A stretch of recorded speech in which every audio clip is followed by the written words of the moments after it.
Some call this the land God made in anger. Others, the gates of hell.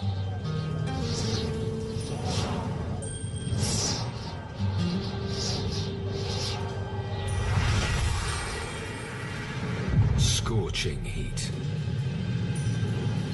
Shimmering mirages. The deserts of Namibia in southwest Africa. This is a hostile place.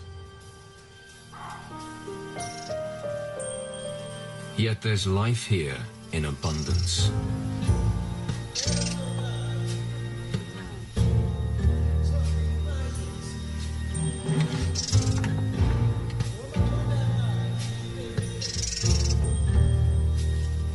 How do these creatures survive?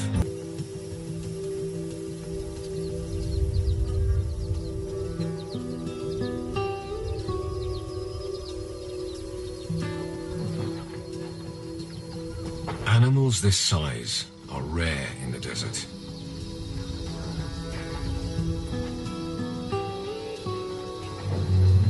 Large bodies need huge quantities of food and water.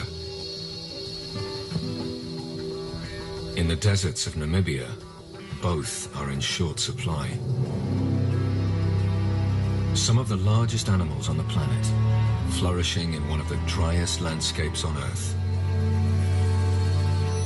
Namibia's desert kingdom is framed by two enduring rivers, to the north and the south. You can travel for days here and see nothing but dust and sand. The secret to survival in this barren landscape lies in these vast dry valleys cut through the land. Riverbeds with no sign of water. Yet here, even without rain, life clings on.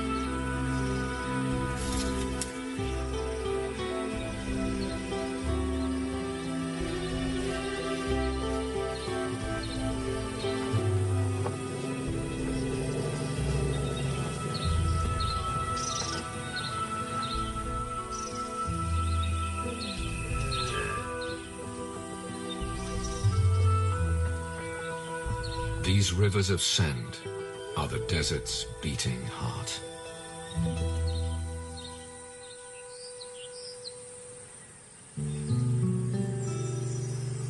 Strangely, the Namib Desert is created by water.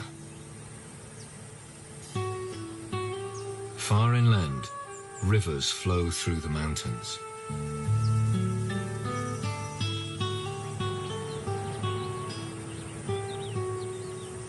This is a land of rock and water.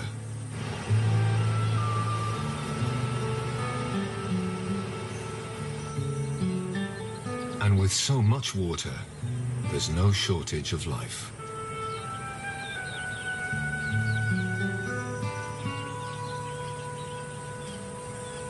Rock hyraxes make their homes on the steep valley sides.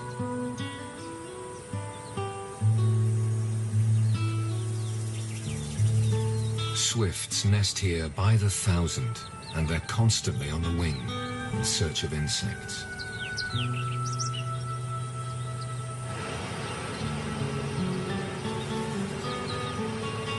Over millions of years, water wears away the rock.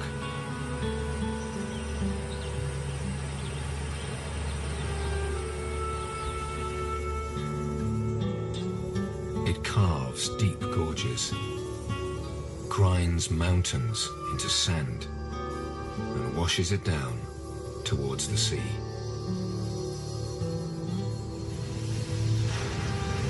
Eventually, sandy sediment flows from the river's mouth and settles on the ocean floor. Here, a new force takes hold. The powerful Benguela current sweeps the sand northwards along the coast and back in towards land. Tides and storms deposit it along the desert coast. Billions of tons of sand dumped here, then driven inland by the relentless trade wind to create the vast, beautiful, and hostile dunes of Namibia's desert.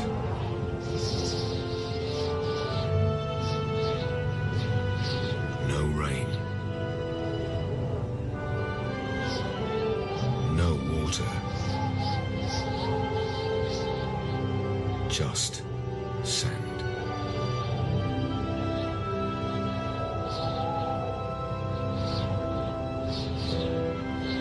It blows across the empty plains, swirls through the dry valleys that cut through the desert.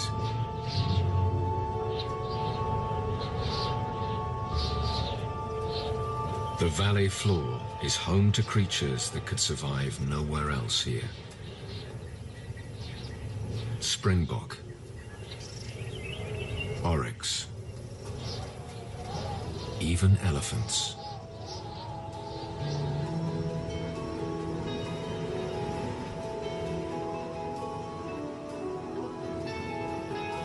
The trees are a clue to these animals' survival. Plants cannot grow without one vital ingredient. Somewhere here, there is water. It's so dry in the Namib Desert that water usually only flows down these sand valleys for a month or two each year. Even then, the river rarely reaches the sea. The sand is deep and dry. The water sinks away. Only the deepest roots can find it. It's what makes life here possible.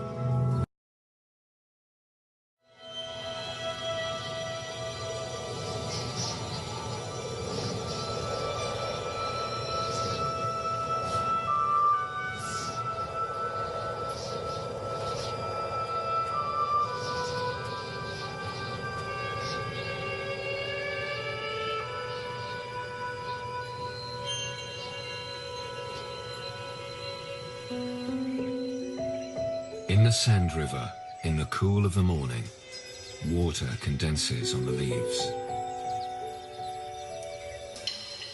For one ephemeral hour, it's almost as though it had rained.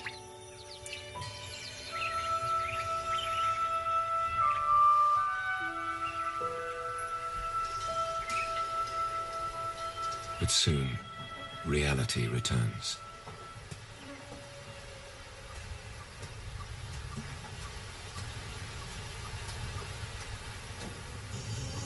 For desert giraffes, finding food is only half the battle. The hard part is winning a mate. These two males are normally content in each other's company. But when a female comes by, that changes.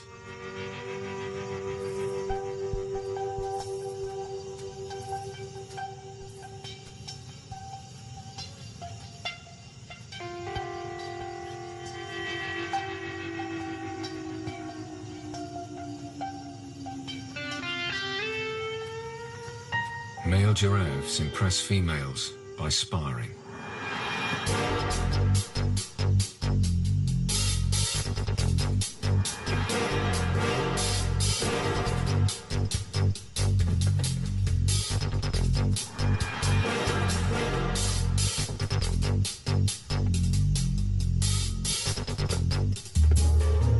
This fight is comparatively gentle. They can be brutal. The female's not impressed.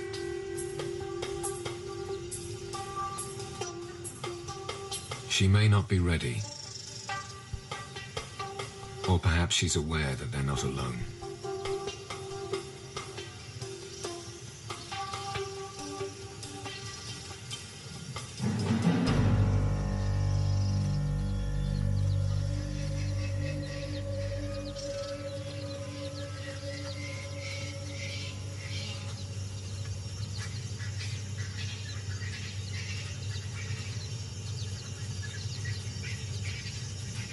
A lion pride this size is extremely rare in the desert. 3 females and 5 cubs.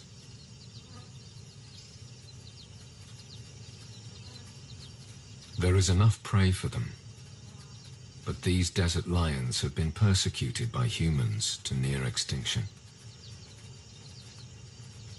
Many of the animals that remain now wear radio collars. Tracking the pride provides some small measure of protection.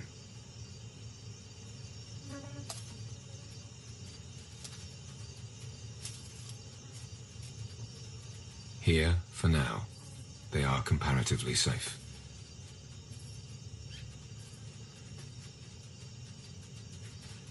There's time to play in the cool of the morning. There's a whole world to explore.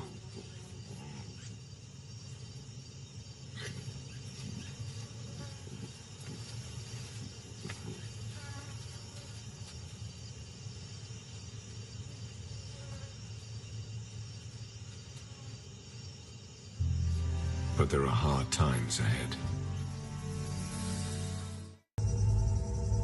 One day the river will flow again.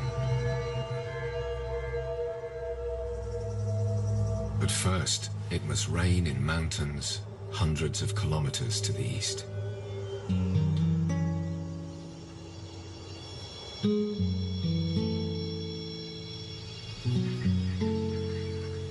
Until then, the next drink and the next meal are never certain.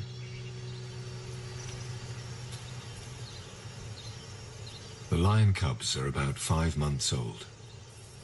They need fresh meat every few days, or else they'll starve.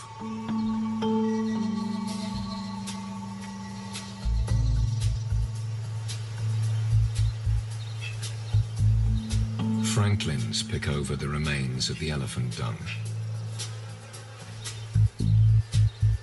Ideal stalking practice for ambitious young predators.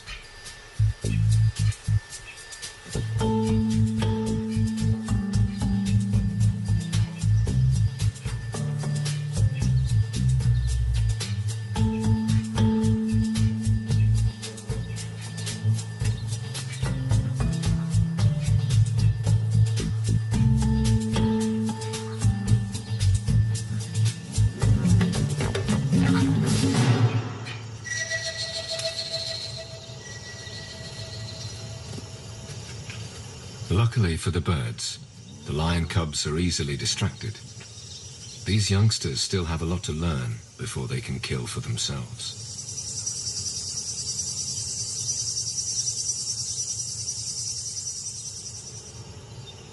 Lions are ambush predators, but in this desert environment, opportunities are rare, and concealment is hard.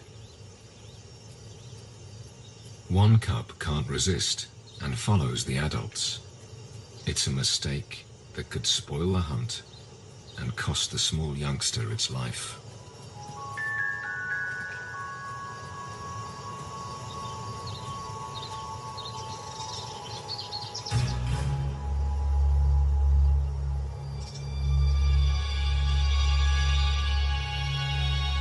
An oryx is heading towards them, an opportunity.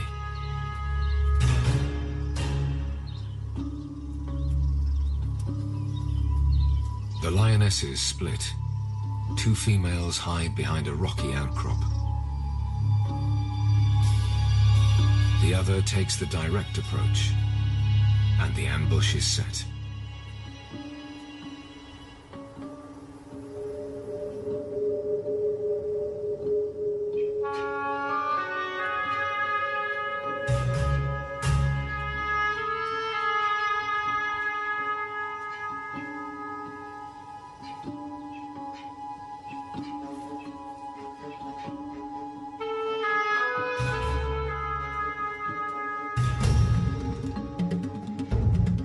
The cub spooks a herd of springbok.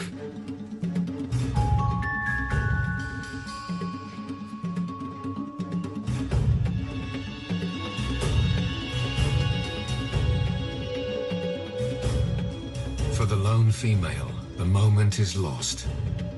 Or is it? The other two are hidden just around the corner. For the Sand River lions, 9 out of 10 hunts ends in failure.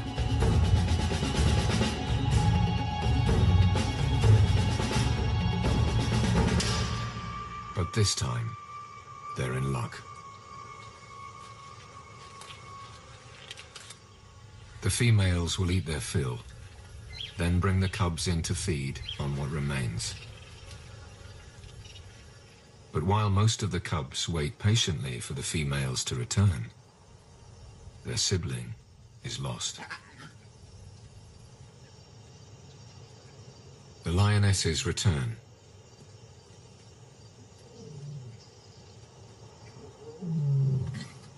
The cubs are delighted to see them, but the adults soon realize that one is missing.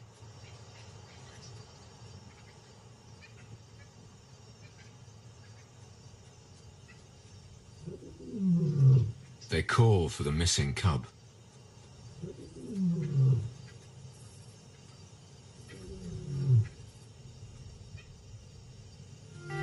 The calls have attracted the attention of 2 large males. If they fathered the cubs here, all will be well. If not, they'll kill them in order to sire cubs of their own.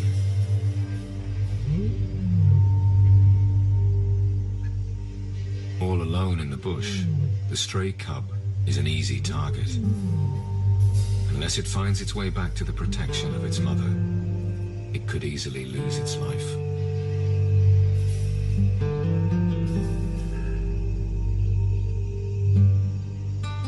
The sun sets after another dry day in the Sand River.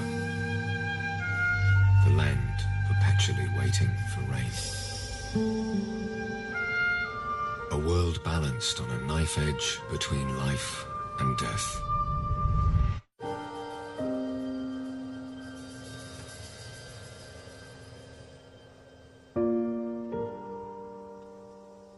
Then a new day begins, and the temperature starts to climb once more.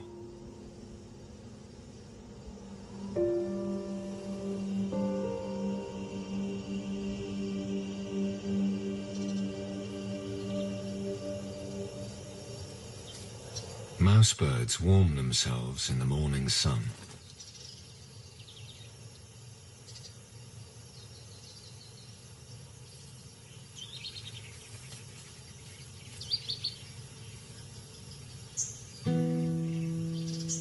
A caracal scans the desert in search of breakfast.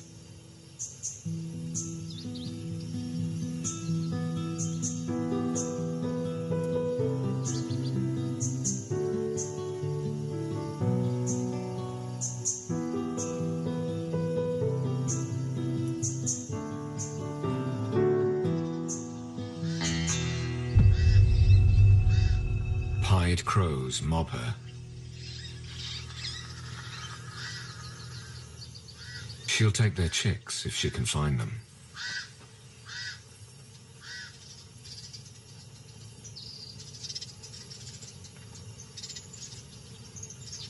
Unlike the lions, the caracal hunts alone. Her huge ears can detect even the smallest movement in the undergrowth.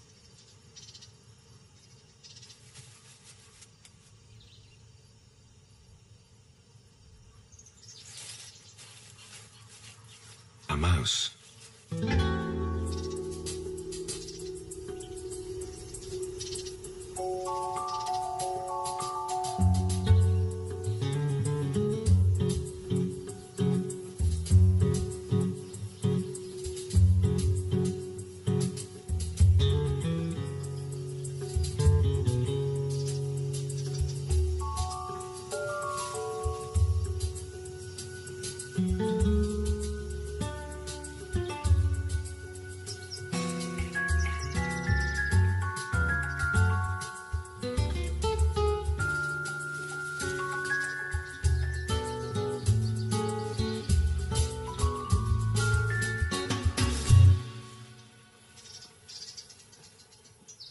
The caracal gets both food and moisture from a single meal.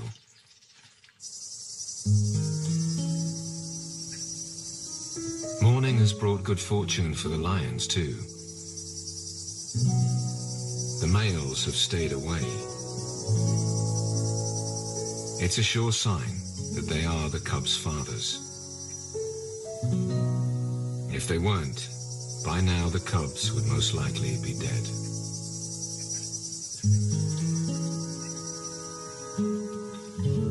And finally, after many anxious hours, the pride's stray emerges from the dunes.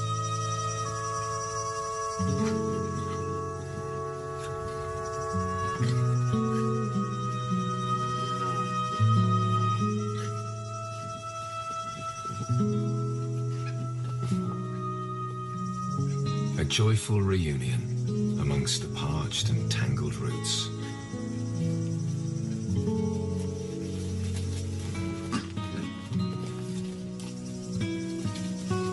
For once in this harsh land, a happy ending.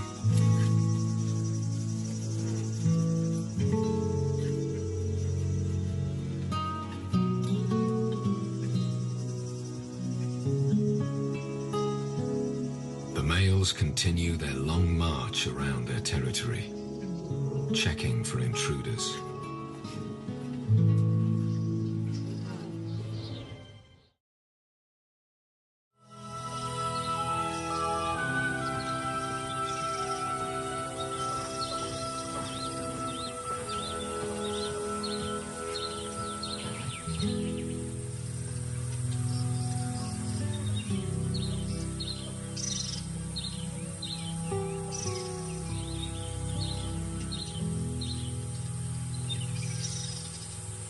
Even a full-grown bull elephant struggles to reach the good stuff.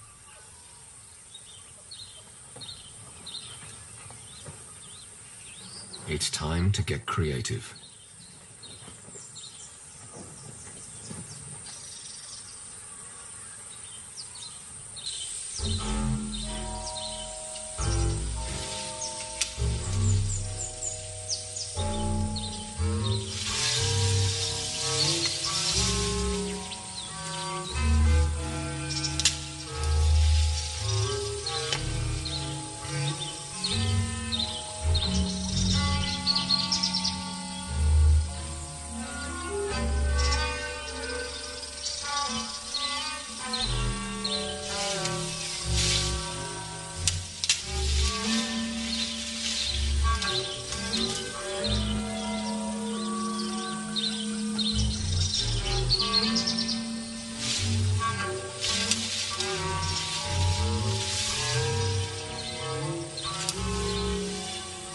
Elephants are social animals.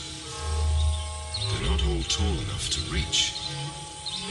So once the branch is down, it's not long before others want to share.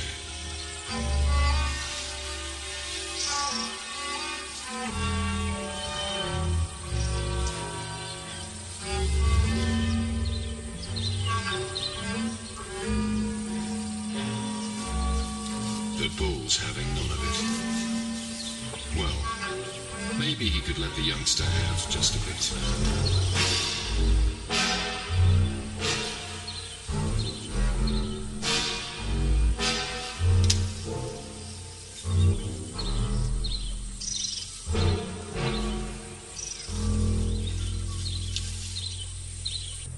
By the time the rest of the gang arrive, there's nothing left.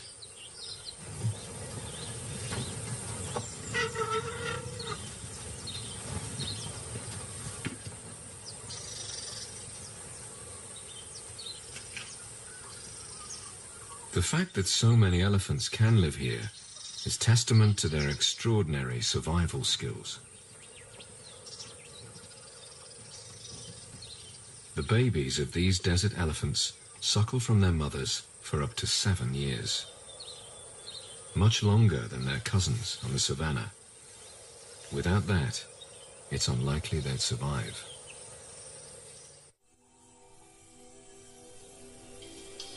Moisture trapped beneath the sand is not the only source of water here.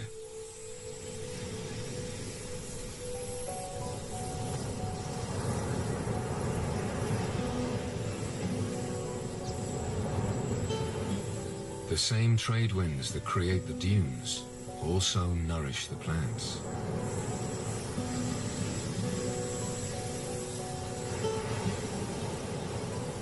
The weather along Namibia's coast is notoriously brutal. The shoreline is littered with wrecks.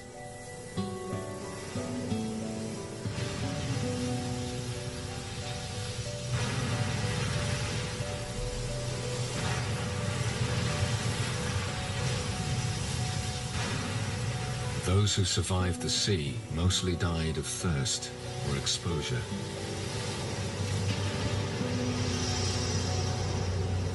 The few who lived to tell the tale gave this shore its name, the Skeleton Coast.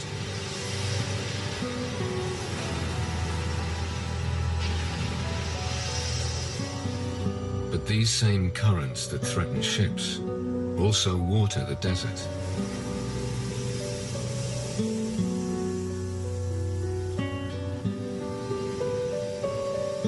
Cold seawater is heated by the warm desert shore.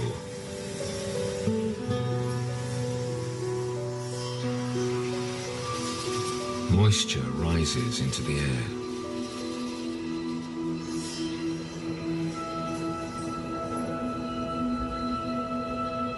From time to time, the trade winds blow this humid air inland.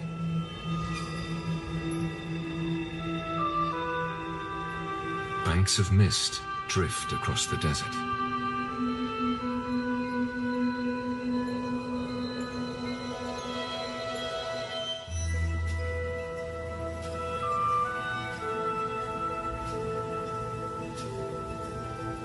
The Sand River has been dry for almost a year. And with every passing day, the land grows drier. It could be months before water flows again.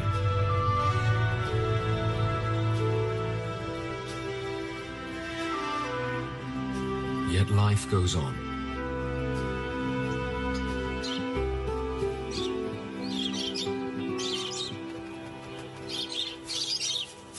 Lovebirds shelter in the shade of the rocks.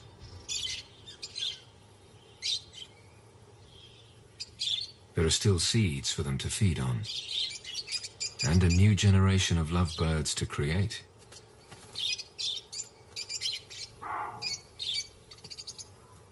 Baboons thrive here. These are true survivors. They too find shelter on the Sand River's rocky walls.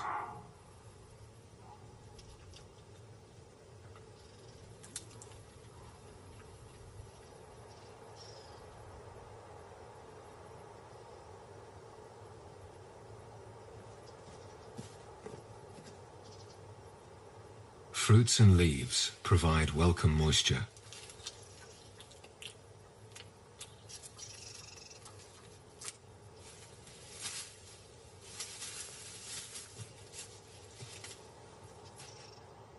In the Sand River, food can be found if you know where to look.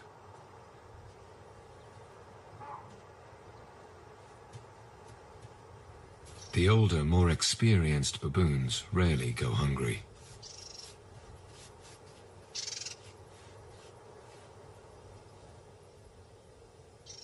Food is not the problem. As always here, it's water.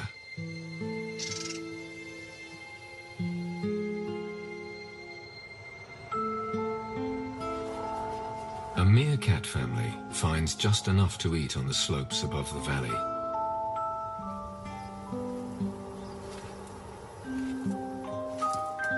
They can survive here because they don't need to drink. They get all the water they need from their food.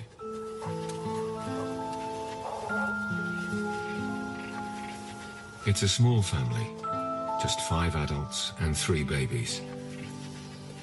It's all the land can support. Life is far from easy.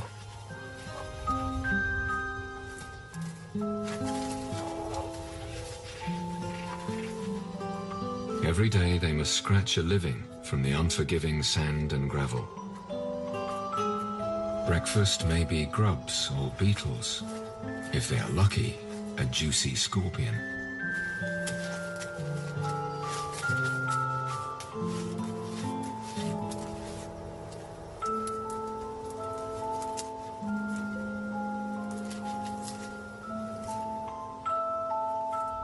Just as the insects make it possible for meerkats to live here, so the meerkats make life possible for others.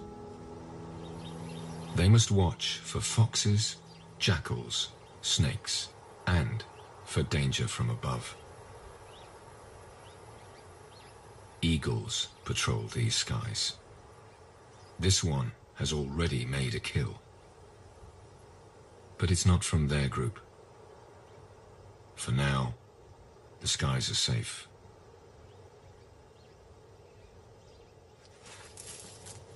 While the family forages, at least one always stands guard. An alarm bark.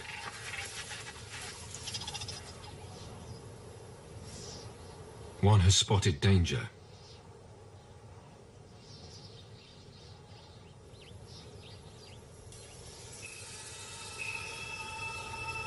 This Cape fox is uncomfortably close. He may just be resting, or he could be contemplating breakfast.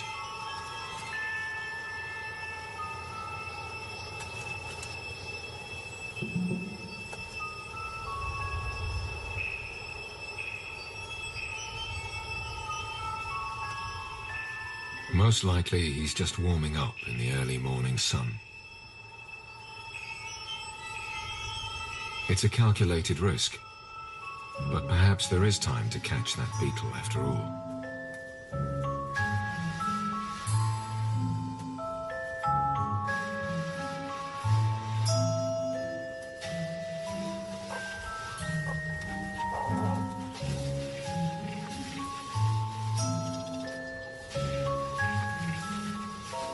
In the end, the family decide that the fox is just too close for comfort.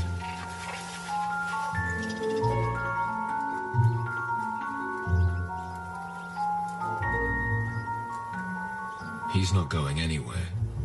In fact, he may have moved in for good.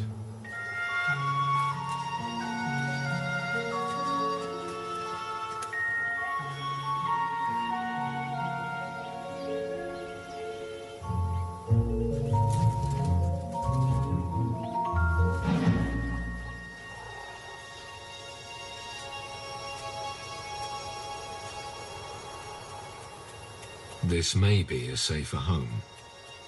The rocky outcrop will help shelter them from the sun and from predators, for now. But inevitably, predators will find them again. Life in the Sand River means constantly moving on.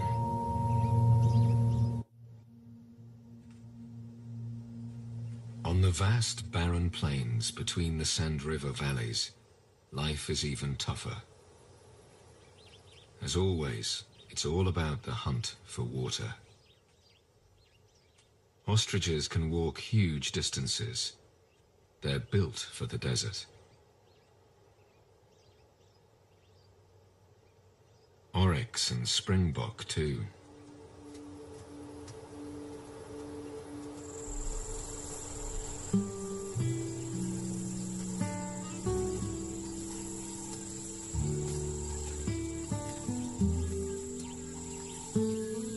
They're in search of a rare desert jewel.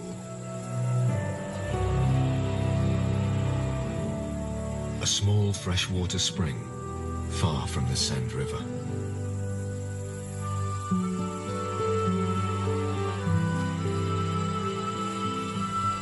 For the animals that can get here, there's a trickle of water all year round.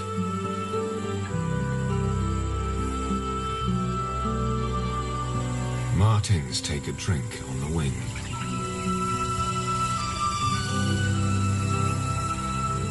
Sand grouse fly in from up to 60 kilometers away.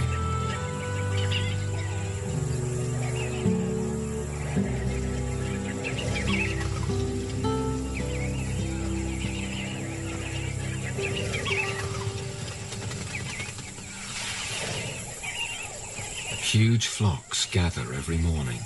They dip their breast feathers, soaking up water to carry back for their young way off in the desert. They must remain alert. Falcons watch over the oasis. For them too, this is a place of plenty.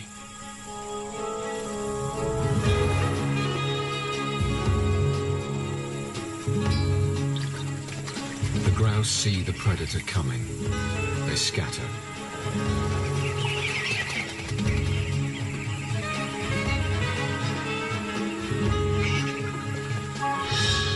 This time, the falcon misses, but soon she'll try again.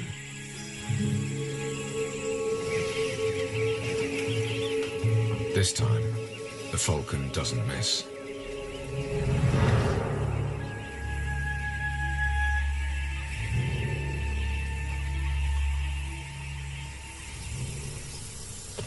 In the Sand River Valley, the elephants have developed their own unique way to get water.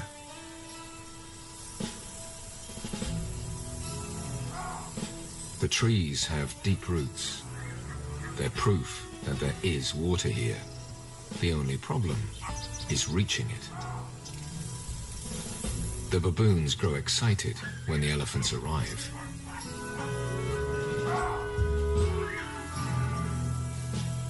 They know what's coming next. The elephants are their ticket to a free drink.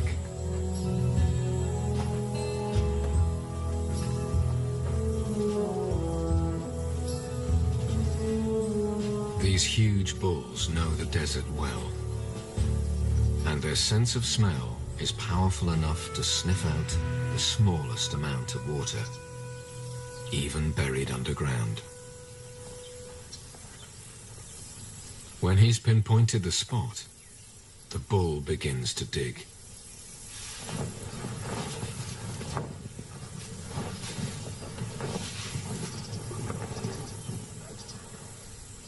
All the baboons need to do is wait.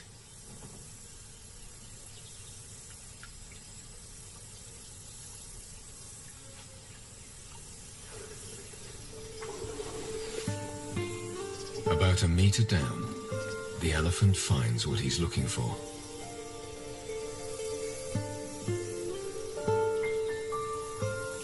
He siphons off the sandy water to leave a fresh, clear pool.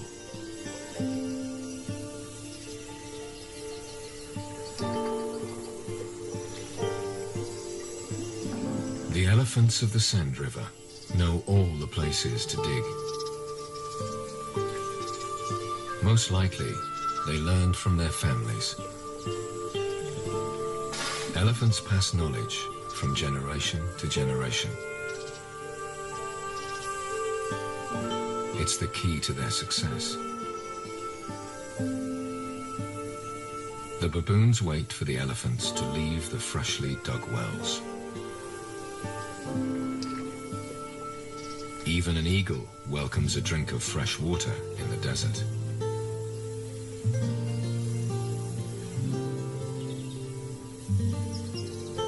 For all these animals, this is a fleeting opportunity. All too soon, these wells will run dry.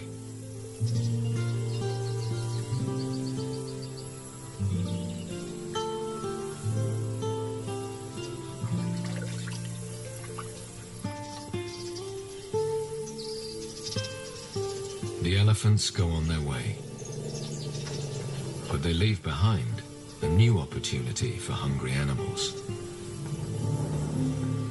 Their dung. The elephant's digestive system is very inefficient. Their dung contains plenty of nutrients they couldn't digest. For the elephants, that means a constant search for food, while other animals feast on undigested seeds and insects that gather on the dung.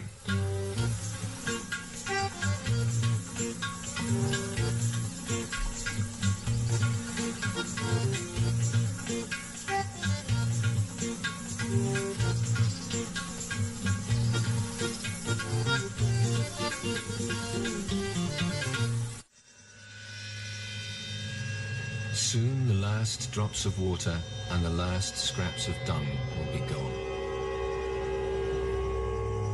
Searing heat scorches the desert.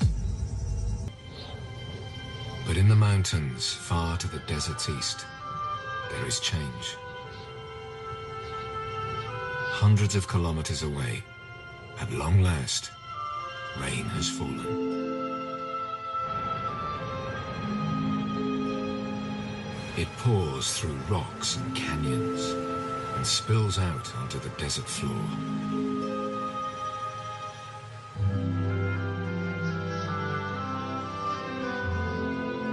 In the Sand River, there is a familiar harsh blue sky. Finally, many hours later, the river comes to life.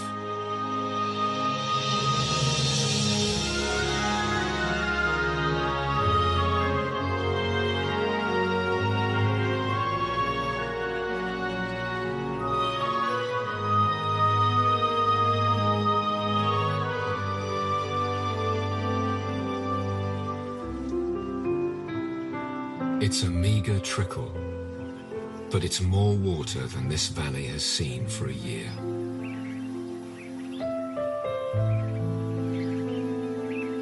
The lifeblood of the Namib Desert.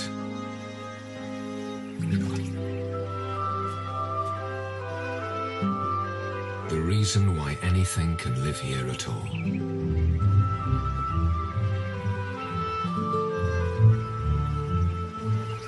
The water will soon soak away. It will pool amongst the rocks below the sand.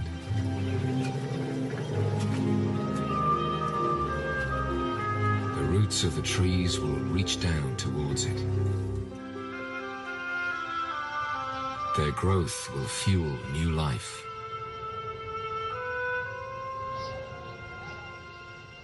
The Sand River is renewed.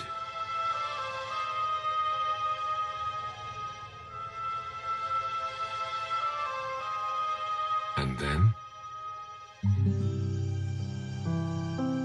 life goes on.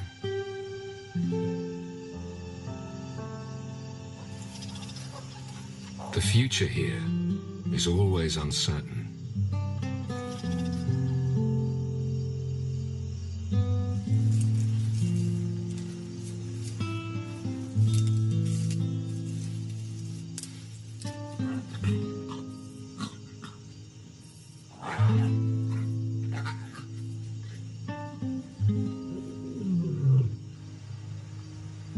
Namibia's desert kingdom endures, as it has for thousands of years.